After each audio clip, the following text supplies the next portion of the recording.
আপনারা দেখছেন নিউজ 7 দিন বাংলা, আর আমি সঙ্গে অনুপ্রক্ষিত। আমরা সবসময় মানুষের কথাই বলি।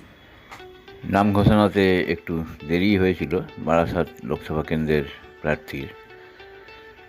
সেখানে বামফ্রন্ট মনোনীত ফরওয়ার্ড ব্লক প্রার্থী প্রবীণ ঘোষকে দেওয়া হয়েছে। শুক্রবার রাতের পর শনিবার বিকেলে বারাসাত শহরে প্রচার করেন তিনি।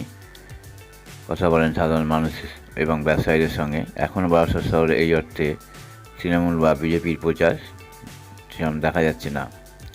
নির্বাচনী তহবিল করতে এদিন মিছিলের আগে লাল রঙের মাটির ঘট প্রার্থীর হাতে তুলে দেন দলের নেত্রী সায়নী চট্টোপাধ্যায়। এবার বারাসাত লোকসভার লড়াই কার্যত চতুর্মুখী। বহু বছর ধরেই বারাসাত লোকসভা কেন্দ্রে বামফ্রন্টের তরফে লড়াই করে ফরওয়ার্ড ব্লক। আগেভাগে এই কেন্দ্রে প্রার্থী ঘোষণা করেছিল আইএসএফ। তাপস বন্দ্যোপাধ্যায়কে প্রার্থী করেছিল তারা। ফরওয়ার্ড ব্লকের প্রার্থী রবিবাবু একজন শিক্ষক। এছাড়া তৃণমূলের কাকলি ঘোষ দস্তিদার এবং বিজেপির স্বপন মজুমদার ভোটে লড়াই করছেন। প্রতিবেদন নিউজ 7 দিন বাংলা।